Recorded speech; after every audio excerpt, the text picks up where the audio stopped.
Muhammad. Assalamualaikum warahmatullahi wabarakatuh.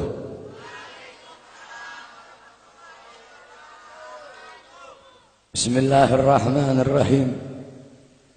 Alhamdulillahil qawiyyi sultanuh, al-wadihil burhanuh, al-mabsut fil wujud karamuhu wa ihsanuh. Allahumma salli ala nuril anwar wa sirril asrar wa tiryakil akhyar wa miftah babil yasar Sayyidina wa maulana Muhammadin al-Mukhtar wa alihi al-adhar wa ashabihi al-akhyar adada ni'amillahi wa ifdalih, amma ba'd.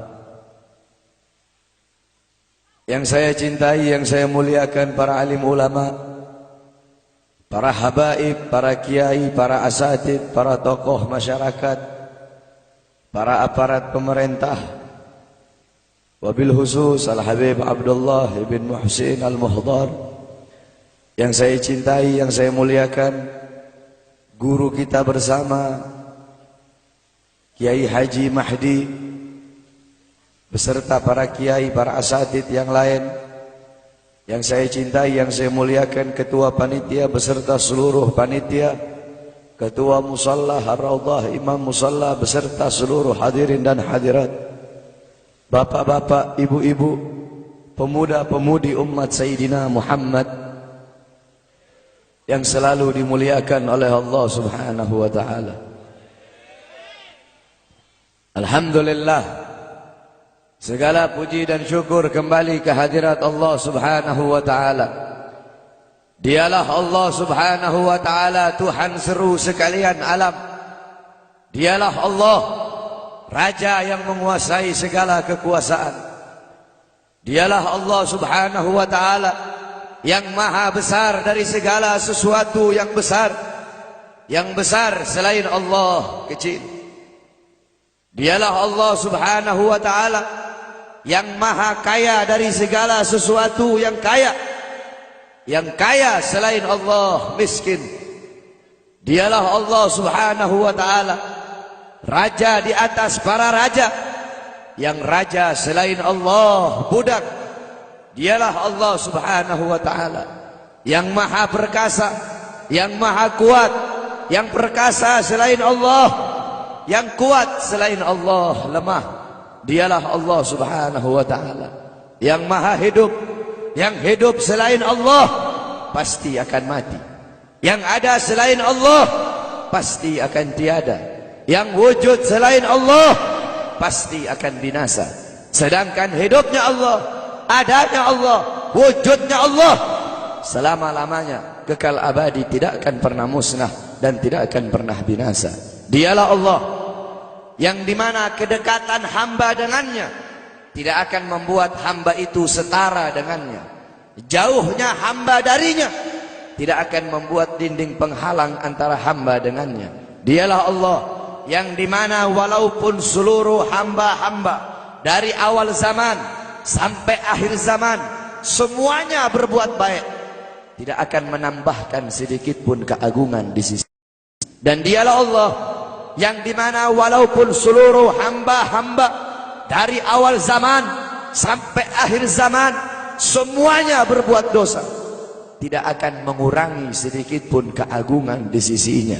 Dan dialah Allah yang dimana pada malam hari yang mulia ini, di tempat yang penuh dengan barakah ini, Allah Subhanahu wa ta'ala sedang memandang kita semua yang duduk di tempat ini. Allah pandang dengan pandangan rahmat. Allah pandang dengan pandangan kasih sayang. Allah pandang dengan pandangan maghfirah. Allah pandang dengan pandangan pengampunan. Kenapa saudara-saudara? Karena kita mendapatkan keberkahan dan kemuliaan dari baginda agung Nabi besar Muhammad sallallahu alaihi wasallam. Allah Subhanahu wa ta'ala mengampuni dosa-dosamu yang telah lalu. Mulai dari langkahan kaki kalian dari rumah kalian menuju ke tempat ini. Dari tempat ini kalian pulang menuju ke rumah. Di situ Allah ampuni dosa-dosa yang akan datang. Kenapa? Karena duduknya kita di sini mendapatkan barokah dari para ulama. Duduknya kita di sini mendapatkan barokah dari orang-orang saleh. Kita duduk di sini berkumpul bersama para kiai, berkumpul bersama para ustadz, berkumpul bersama orang-orang saleh. Qala Rasul sallallahu alaihi wasallam, "Man zara aliman fa ka'annama zarani, man safaha aliman fa ka'annama safahani, man jalasa aliman fa ka'annama jalasani fid dunya, faman jalasani fid dunya ajlastuhu ma'i yaumal qiyamah."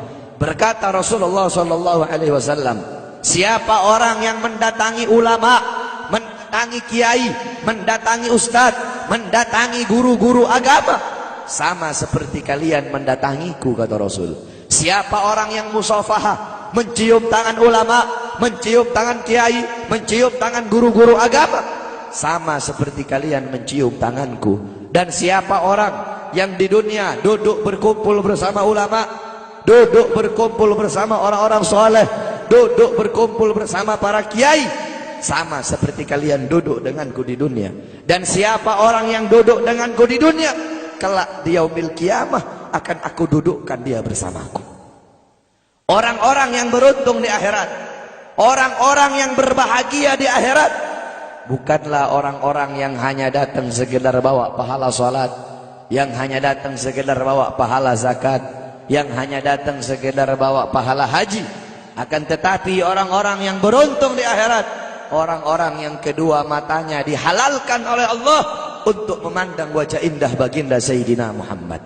Saudara-saudara, kelak di akhirat, kalau kedua mata kita tidak bisa memandang wajah Nabi, kalau kedua mata kita Allah haramkan untuk memandang wajahnya Nabi, kita menjadi orang-orang yang celaka, kita menjadi orang-orang yang rugi kalau nanti tidak bisa memandang wajahnya Nabi Muhammad. Para sahabat-sahabat yang mulia, beliau-beliau ingin masuk surga. Tujuannya itu bukan istana yang temboknya terbuat dari emas putih, bukan istana yang tanahnya terbuat dari kasturi, bukan bidadari-bidadari, bukan telaga Al-Kautsar, bukan telaga Al-Haud. Tujuan para sahabat masuk surga, tujuan para sahabat masuk surga satu, berkumpul dengan Nabi Muhammad SAW. Andaikan di surga tidak ada Nabi, para sahabat tidak mungkin masuk surga, saudara-saudara. Sayyidina Ja'far bin Abi Thalib, Ja'far At-Tuyyar, Ja'far At-Tuyur yang berterbangan di surga.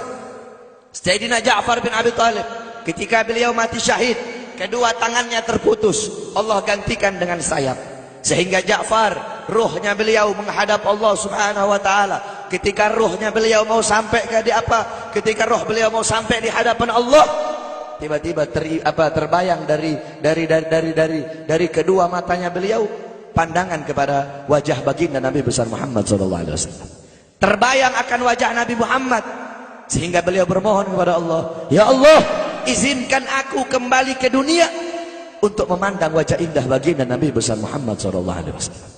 Sayyidina Abu Bakar As-Siddiq radhiyallahu anhu, ketika beliau sedang berkumpul bersama Nabi, Nabi Muhammad berkata, wahai Abu Bakar, apakah engkau sudah makan? Kata Sayyidina Abu Bakar, aku belum makan ya Rasulullah. Pulanglah engkau pergi makan dulu. Pulang Sayyidina Abu Bakar As-Siddiq. Ketika Sayyidina Abu Bakar As-Siddiq pulang, tidak lama kemudian datang lagi. Kata Rasul, wahai Abu Bakar, aku tidak pernah melihat orang makan secepat itu. Kok cepat banget engkau makan? Apa kata Sayyidina Abu Bakar? Ya Rasulullah, ketika aku akan memakan makanan itu ya Rasulullah, tiba-tiba teringat wajahmu ya Rasulullah. Makanya aku tinggalkan makanan itu dan aku kembali ke sini lebih memilih untuk memandang wajah indahmu ya Rasulullah. Maka rugi, celaka kalau kelak di akhirat kita tidak bisa memandang wajahnya Nabi Muhammad. Nah, bagaimana caranya biar kita bisa memandang wajahnya Nabi? Bagaimana caranya biar kita bisa berjumpa dengan Nabi? Di akhirat kita tidak bakal bisa berjumpa dengan Nabi. Di akhirat kedua mata kita tidak bakal bisa memandang wajah Nabi kalau di dunia kita jauh dari majlis-majlis Nabi Muhammad.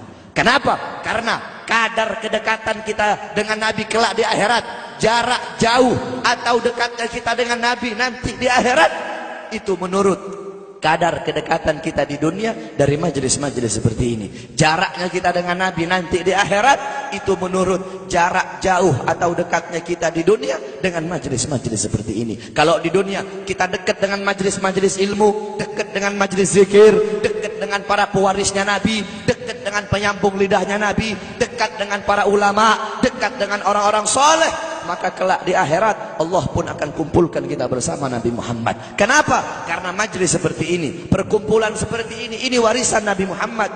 Nabi Muhammad tidak mewarisi harta, tidak mewarisi pangkat, tidak mewarisi jabatan, tidak mewarisi emas, tidak mewarisi permata, tidak mewarisi kekuasaan, tidak mewarisi dirham, tidak mewarisi rupiah. Warisannya Nabi ilmu, amal, akhlak, wara, khauf, ikhlas, sabar, takwa, istiqamah, ibadah, zuhud, qanaah. Ini warisan Nabi Muhammad. Sehingga kita duduk di sini untuk menerima warisannya Nabi. Abu Hurairah radhiyallahu anhu, beliau pergi ke pasar. Beliau berkata, wahai orang-orang pasar, di masjid sedang dibagi-bagikan warisannya Nabi. Yang berdagang menutup dagangannya, yang berbisnis menghentikan bisnisnya, mereka pergi ke masjid. Ketika mereka sampai ke masjid, mereka bilang, wahai Abu Hurairah, mana katanya sedang dibagi-bagikan warisannya Nabi? Di sini cuma ada halago-halago ilmu, cuma ada perkumpulan-perkumpulan ilmu. Apa kata Abu Hurairah? Perkumpulan ilmu, majelis ilmu, itulah warisan Nabi Muhammad. Kita duduk di sini menerima warisannya Nabi. Maka warisan mana yang lebih mulia selain daripada warisan Nabi Muhammad? Warisan mana yang lebih agung selain daripada warisan Nabi Muhammad?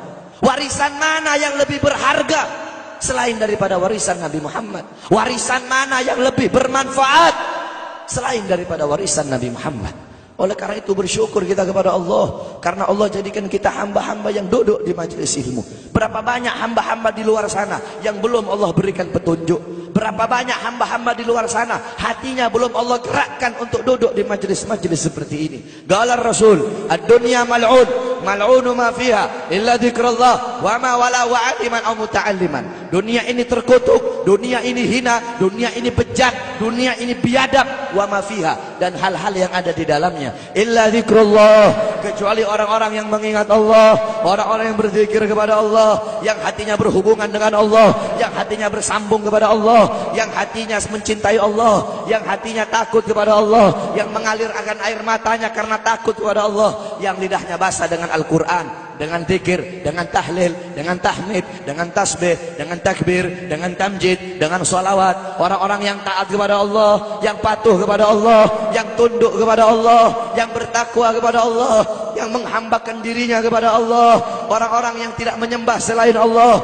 orang-orang yang lupa kepada selain Allah, orang-orang yang di saat hamba-hamba yang lain sedang terlelap dalam tidurnya, mereka bangun, mereka bersujud, bertekuk lutut memohon kepada Allah Subhanahu wa taala. Orang-orang yang menghidupkan malam-malamnya untuk beribadah kepada Allah. Wa aliman, orang-orang yang alim, orang-orang yang soleh, para kiai, para ustadz, para guru-guru agama. Wa muta'alliman, para penuntut ilmu yang suka duduk di majelis ilmu, di pesantren, di masjid, di musalla untuk menuntut ilmunya Allah.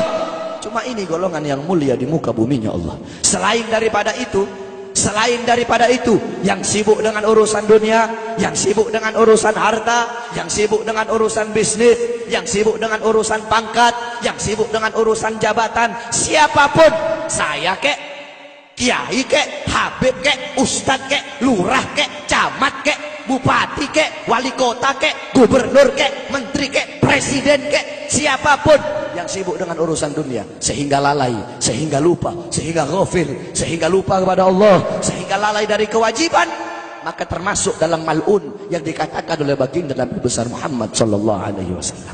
Oleh karena itu bersyukur kita kepada Allah.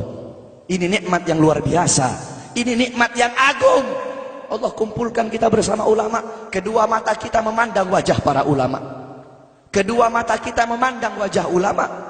Ini suatu anugerah yang luar biasa, saudara-saudara. Di zamannya Syekh Abu Yazid Al-Bustami, ketika itu sedang ditimpa musim kemarau. Orang-orang kampung berkumpul, mereka sholat istisqa, mereka sholat minta hujan. Berkali-kali mereka sholat, tapi nggak turun-turun hujan. Akhirnya datang seorang anak muda. Anak muda itu mengangkat tangan dan berkata, Ya Rab, bihaqqi ma fi ra'si inzil matar. Ya Allah, demi hak yang ada di dalam kepalaku, turunkan hujan. Tiba-tiba turun hujan. Orang-orang kampung menghampiri anak muda tersebut dan berkata, wahai anak muda, kami berkali-kali sholat minta hujan, tapi enggak turun-turun hujan. Engkau satu kali kau minta, satu kali kau berdoa kepada Allah dengan membawa hak yang ada dalam kepalamu, Allah terima kau punya doa. Memangnya dalam kepalamu itu ada apa? Anak muda tersebut berkata, di dalam kepalaku ada kedua bola mata, yang dimana kedua bola mata ini pernah aku gunakan untuk memandang wajahnya Syekh Abu Yazid Al-Bustami. Berkat kedua mata, sebab kedua mata yang pernah memandang wajah beliau, sebab kedua mata yang pernah memandang wajah orang soleh, maka aku bawa kedua mata ini menghadap Allah dengan harapan agar Allah menerima doaku dan Allah pun menerima doaku. Itu kedua mata yang memandang wajah orang soleh. Maka bagaimana kalau kita duduk berkumpul bersama ulama? Kata Rasulullah, satu kali pandanganmu engkau memandang orang alim, engkau memandang orang ahli agama, pandanganmu itu lebih mulia, lebih baik, lebih utama daripada engkau menyedekahkan 1000 kuda untuk orang-orang yang berjuang di jalan Allah. Fagil Mugaddam Muhammad bin Ali Ba'alawi, di zaman beliau, ketika itu beliau sudah meninggal. Fagil Mugaddam, beliau adalah Ustadil A'dham. Beliau seorang guru besar. Beliau Syekhus Syuyuhus Syariah, gurunya para guru-guru syariat. Bukan guru syariat, tapi gurunya para guru-guru syariat. Qudwatul muhaqqiqin, pedoman para ahli hakikat. Tajul a'immatil arifin, beliau mahkota para ahli ma'rifat. Fagil Mugaddam, kakeknya para habaib, kakeknya Segaf, Wal Idrus, Al-Habsyi, Al-Attas bin Syahab, dan para habaib-habaib yang lain. Nah, Fagil Mugaddam dimakamkan di Zanbal. Zanbal itu pemakaman para aulia, pemakamannya orang-orang soleh, pemakaman para habaib. Dulu ada satu orang fasik, orang yang suka berbuat dosa. Ini orang fasik dikuburkan di dekat makam Zanbal. Ini orang fasik dikubur di dekat makamnya orang-orang soleh. Beberapa minggu kemudian ada seorang wali bermimpi. Seorang wali bermimpi bahwasanya orang fasik itu sedang disiksa oleh Allah, sedang diazab, sedang disiksa oleh Munkar dan Nakir. Tulang-tulangnya diremukkan. Tiba-tiba ketika dia sedang dalam penyiksaan, Fagil Mugaddam masuk ke dalam kuburnya orang fasik tersebut. Fagil Mugaddam masuk dan Fagil Mugaddam bilang, wahai Munkar Nakir, pergilah engkau. Jangan engkau siksa orang ini. Dengan engkau menyiksanya, teriakan dia, jeritannya dia mengganggu zikirku kepada Allah Subhanahu wa ta'ala. Orang fasik tersebut dapat syafaat hanya karena kuburnya dekat dengan makomnya orang soleh. Maka bagaimana kalau kita di dunia dekat dengan ulama, duduk bersama orang-orang soleh? Dalam sebuah athar, Allah Subhanahu wa ta'ala bertanya kepada Jibril tentang seorang hamba. Wahai Jibril, tanya kepada hamba tersebut, apakah dulu ketika di dunia dia pernah duduk bersama ulama? Ditanya oleh Jibril, tidak pernah, aku tidak pernah duduk bersama ulama. Tanya kepadanya, apakah dia pernah makan bersama ulama? Ditanya, dia bilang tidak pernah makan bersama ulama. Tanya kepadanya, apakah garis keturunannya ada yang bersambung kepada ulama? Ditanya, ternyata tidak ada. Apakah dia cinta ulama, kenal ulama? Tidak. Kata Allah, masukkan orang ini ke surga. Jibril berkata, kenapa kau masukkan ke surga? Dia nggak pernah duduk bersama ulama, tidak pernah makan bersama ulama, orang alim bukan. Kata Allah, karena dia mencintai seseorang, yang dimana seseorang yang dia cintai cinta kepada ulama. Orang itu tidak langsung cinta ulama, tidak, tapi dia mencintai seseorang. Seseorang yang dia cintai itu cinta kepada ulama. Lihat, begitu luar biasanya mencintai para ulama. Karena beliau-beliau para ulama, orang-orang soleh, mereka orang-orang yang merindukan Allah dan Allah merindukannya. Mereka orang-orang yang mengutamakan Allah di atas segala-galanya, sehingga Allah mengutamakan mereka di atas segala-galanya. Mereka, para ulama, orang-orang soleh, orang-orang yang banyak menangis karena takut kepada Allah. Dengan sebab-sebab mereka, dengan keberadaan beliau-beliau, hujan masih turun dari langit. Dengan sebab beliau-beliau, orang-orang yang takut, yang banyak menangis, karena beliau-beliau, bumi masih menumbuhkan tumbuh-tumbuhan untuk kita. Andaikan tidak ada beliau-beliau, tidak ada para ulama, tidak ada orang-orang soleh, tidak ada para salafun soleh, tidak ada para solihin, tidak ada para waliullah, tidak ada orang-orang yang takut kepada Allah, langit tidak mau menurunkan hujan untuk kita, saudara-saudara. Oleh karena itu bersyukur kita kepada Allah. Allah kumpulkan kita bersama para ulama, Allah kumpulkan kita bersama orang-orang soleh. Ini kemuliaan yang Allah berikan kepada kita sebagai umat Nabi Muhammad. Saudara-saudara, kita duduk di majelis yang mulia ini untuk memperingati Isra wal Mi'raj baginda Nabi besar Muhammad sallallahu alaihi wasallam. Kita duduk di sini, kita tidak pernah memandang langsung wajahnya Nabi. Kita tidak pernah berjumpa langsung dengan Nabi. Kita tidak pernah duduk bersama-sama dengan Nabi. Untuk apa kita duduk di sini kalau bukan karena iman dan cintanya kita kepada Nabi Muhammad? Padahal kita tidak pernah berjumpa dengan Nabi, bertemu dengan Nabi tidak pernah, duduk bersama Nabi tidak pernah. Tapi kita beriman kepada Nabi Muhammad. Kita cinta kepada Nabi Muhammad. Kita umat yang dirindukan oleh Nabi, umat yang dicintai oleh Nabi. Rasulullah ketika beliau sedang duduk bersama para sahabat, Rasulullah berkata, wahai para sahabat, tahukah kalian golongan-golongan yang soleh? Tahukah kalian golongan-golongan yang mulia? Sahabat berkata, apakah para malaikat ya Rasulullah? Rasul berkata, bagaimana mungkin malaikat tidak mulia sedangkan mereka berada di sisi Allah? Ada lagi yang mulia. Apakah para nabi dan rasul? Bagaimana mungkin nabi dan rasul tidak mulia sedangkan Allah menurunkan wahyu untuk mereka? Ada lagi yang mulia. Apakah kami ya Rasulullah? Bagaimana mungkin kalian para sahabatku tidak mulia sedangkan aku berada di tengah-tengah kalian? Ada lagi yang mulia. Kata sahabat, Allah dan engkau yang lebih tahu ya Rasul. Rasulullah menundukkan kepala, Nabi Muhammad menundukkan kepala. Dari kedua pelupuk mata beliau mengeluarkan air mata, membasahi pipi beliau sampai ke janggutnya beliau. Beliau menundukkan kepala sambil menangis dan beliau berkata, golongan yang mulia ini, golongan yang soleh ini, mereka golongan-golongan yang adanya nanti di akhir zaman. Mereka tidak pernah duduk bersamaku, mereka tidak pernah memandang wajahku, mereka tidak pernah mendengar langsung kata-kataku, akan tetapi mereka beriman kepadaku, kata Rasul. Mereka umat yang aku rindukan, mereka umat yang aku cintai. Tuba liman yarani wa amana bi, wa tuba summa tuba liman lam yarani wa amana bi. Sungguh beruntung orang-orang yang beriman kepadaku, kemudian orang-orang yang melihatku kemudian beriman kepadaku. Dan sungguh beruntung, dan sungguh beruntung, dan sungguh beruntung.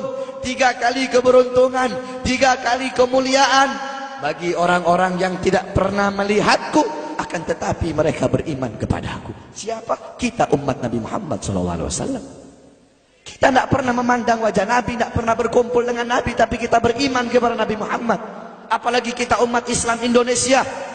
Umat Islam Indonesia, umat yang dicintai oleh Rasulullah As-Sayyid Al-Habib Muhammad bin Alwi Al-Maliki. Ketika beliau berziarah ke makam Nabi Muhammad, dalam keadaan sadar, beliau berjumpa langsung dengan Nabi Muhammad. Di belakang Nabi Muhammad ada ribuan orang. Habib Muhammad pun bertanya, ya Rasulullah, siapa yang ada di belakangmu ini ya Rasulullah? Ribuan orang ini, ribuan golongan ini, siapa ya Rasulullah? Rasulullah berkata, ini mereka yang ada di belakangku. Mereka adalah umat Islam yang aku cintai. Mereka umat Islam yang ada di Indonesia, kata Rasulullah SAW. Kita dicintai oleh Rasul. Kenapa? Coba kita lihat di Indonesia, saudara-saudara. Kalau bulan Maulud, kalau bulan Rabiul Awal, di kampung-kampung, di musola-musola, setiap masjid, setiap langgar, setiap pesantren, setiap RT, setiap RW pasti bikin maulid Nabi Muhammad.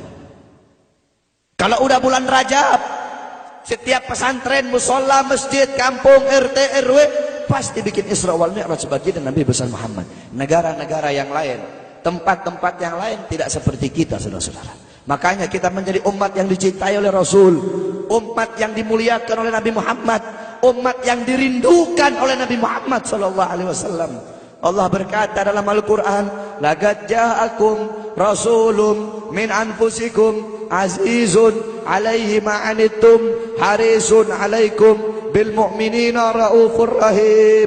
Hei sekalian umat manusia, yang kaya, yang muda, yang tua, yang muda, yang kaya, yang miskin, mulai pejabat sampai rakyat, ulama sampai umat. Hei sekalian umat manusia, laqad ja'akum, telah sampai kepada kalian, telah datang kepada kalian rasulun, utusan Allah, min anfusikum, dari golongan kalian manusia, azizun alaihi ma anittum, sungguh berat baginya penderitaan yang kau alami, sungguh berat baginya kesusahan yang kau alami. Sebelum kalian susah, dia lebih dahulu susah. Sebelum kalian menderita, dia lebih dahulu menderita. Sebelum kalian menangis, dia lebih dahulu menangis. Sebelum kalian berdarah, dia lebih dahulu berdarah. Azizun alaihi ma'antum harisun alaikum, dia menjaga kalian, menjaga akidah kalian, keyakinan kalian, tauhid kalian, syariat kalian, sholat kalian, agar kalian tidak menyimpang, agar kalian tidak tersesat, agar kalian tetap berada di jalannya Allah. Bil mu'minina raufur rahim, kepada orang-orang yang beriman beliau sangat cinta, beliau sangat sayang, beliau mencintaimu sebelum engkau mencintainya, beliau merindukanmu sebelum engkau merindukannya. Siapa beliau? Siapa dia? Dia adalah seorang manusia yang mengorbankan jiwanya, mengorbankan nyawanya, mengorbankan darah dan hartanya demi kita sebagai umat. Beliau kepanasan, kedinginan, 3 hari 3 malam makan, mengganjal perutnya dengan sebongkah batu. Perut suci beliau berbunyi. Kelaparan bukan untuk dirinya, kelaparan bukan untuk anak cucunya, kelaparan demi kita sebagai umat. Beliau seorang manusia yang pipinya pernah tertusuk duri sampai tembus ke sebelah demi kita sebagai umat. Beliau seorang manusia yang pernah wajah beliau dilempari kotoran demi kita sebagai umat.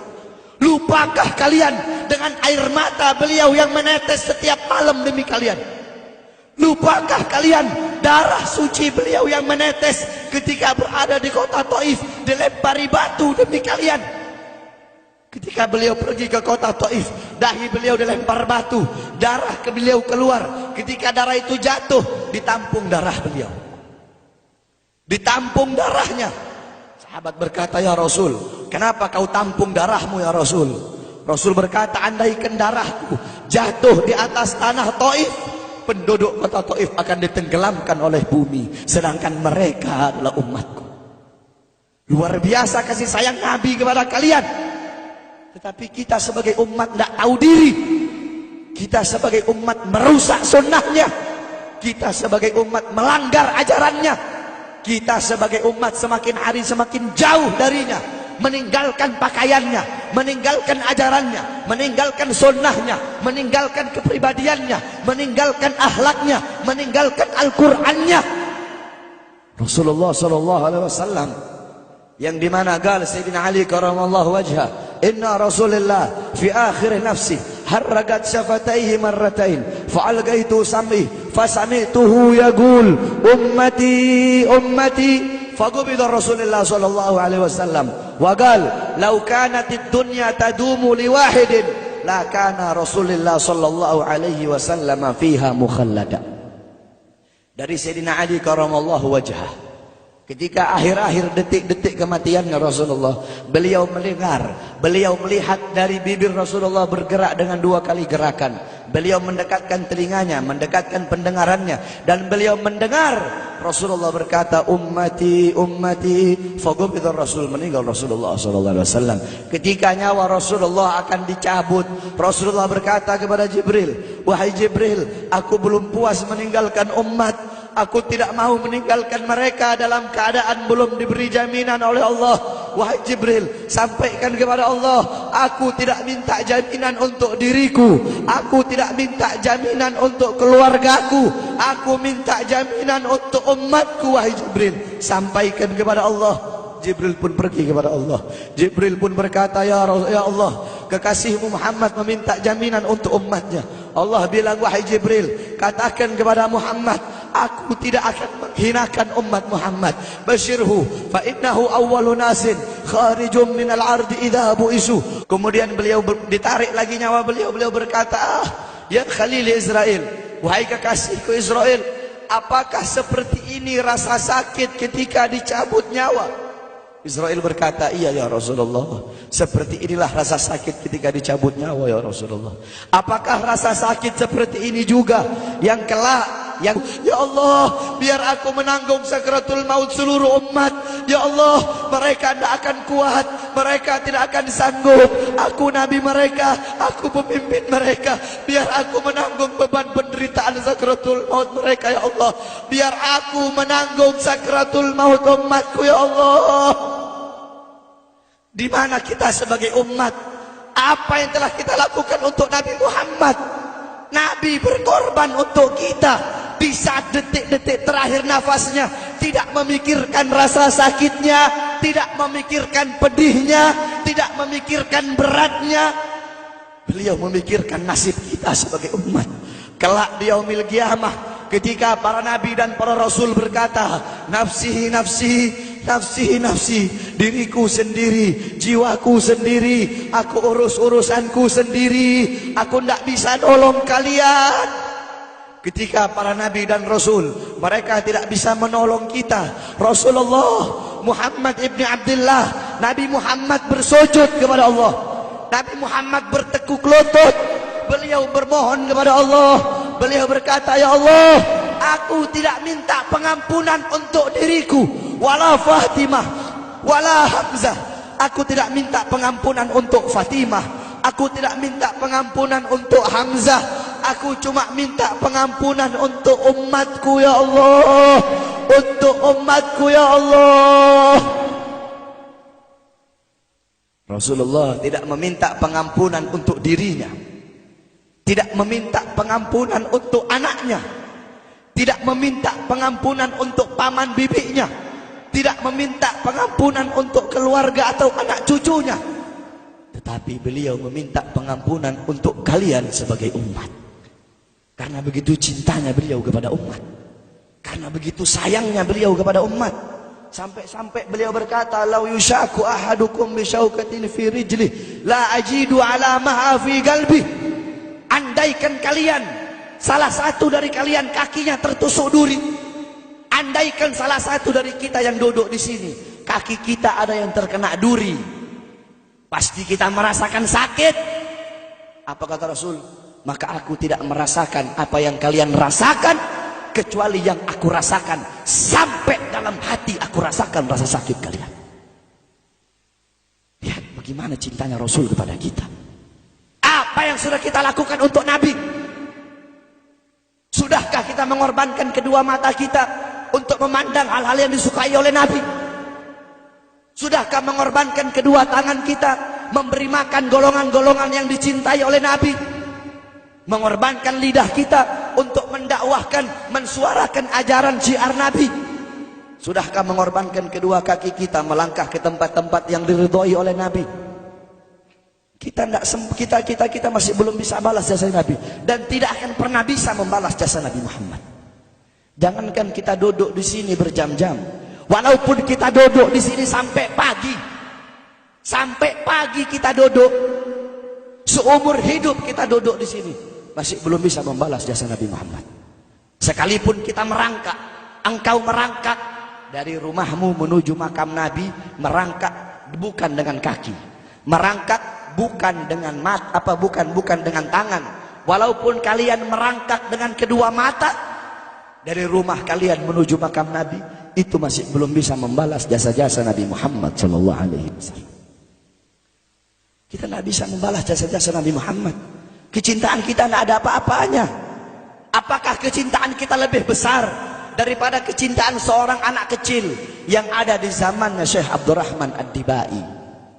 Di zaman Syekh Abdurrahman Ad-Dibai, pengarang Maulid Diba, ketika beliau ingin berziarah ke makamnya Rasul, ketika beliau ingin ziarah ke makamnya Nabi, ada satu orang anak kecil ingin ikut berziarah. Maka kata rombongan, hai anak kecil, engkau tidak boleh ikut. Ini perjalanan memakan waktu berhari-hari. bisa 4 hari, 5 hari, bahkan sampai 1 minggu. Kau tidak boleh ikut. Pergi anak kecil tersebut. Pergilah rombongan Syekh Abdurrahman Ad-Dibai untuk ziarah ke makamnya Nabi. Tanpa sepengetahuan rombongan, ternyata anak kecil tersebut bergelantungan di bawah kereta kuda Syekh Abdurrahman Ad-Dibai. Anak kecil itu bergelantungan. Dia sampai berhari-hari gak makan, gak minum, gak tidur. Hanya apa? Hanya ingin pergi ziarah ke makam Nabi. Saking cintanya kepada Nabi Muhammad. Dia sembunyi-sembunyi bergelantungan di bawah kereta. Gak makan, gak minum, gak tidur berhari-hari. Sampai ketika sampai di Madinah. Sampai di Madinah, itu anak kecil jatuh. Itu anak kecil terjatuh. Rombongan bilang, bukankah ini anak kecil yang waktu itu mau ikut? Berarti sudah berhari-hari dia di bawah kereta ini. Dia nggak makan, dia nggak minum, dia nggak tidur. Anak kecil itu berlari. Anak kecil itu berlari sampai dia terjatuh. Saking bahagianya. Dia sudah sampai di Madinah. Dia ambil debu-debu Madinah. Pasir Madinah dia ambil, dia usapin ke mukanya. Saking bahagianya. Sampai itu anak mati. Anak kecil tersebut mati membawa kecintaannya kepada Nabi Muhammad. Anak kecil itu mati, gak makan berhari-hari, gak tidur, gak minum, hanya ingin ziarah ke makam Nabi Muhammad. Padahal anak kecil itu tidak pernah memandang Nabi, tidak pernah berkumpul dengan Nabi, tapi kecintaannya luar biasa kepada Rasulullah. Akhirnya anak itu dimakamkan oleh Syekh Abdurrahman Ad-Dibai di Madinah. Anak kecil itu dimakamkan di Madinah. Nah, setiap tahun Syekh Abdurrahman Ad-Dibai ziarah ke makamnya Nabi, pasti ziarah ke makam itu anak kecil.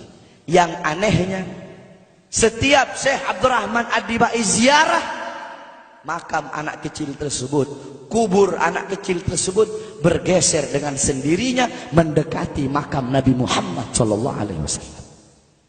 Sampai sekarang makam anak kecil itu ada di samping Masjid Nabawi. Saking cintanya anak kecil tersebut kepada Rasulullah SAW. Kecintaannya kita nggak ada apa-apanya.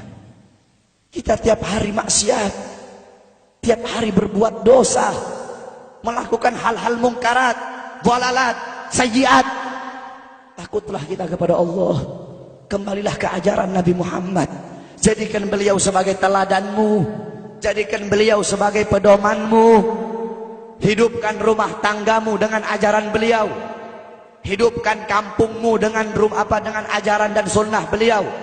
Jadikan rumah tanggamu rumah tangga Sayyidina Muhammad, kampungmu kampung Sayyidina Muhammad, desamu desa Sayyidina Muhammad, kotamu kota Sayyidina Muhammad. Man tasyabbaha biqaumin fahuwa minhum. Barang siapa yang mengikuti suatu kaum, maka dia sama dengan kaum tersebut.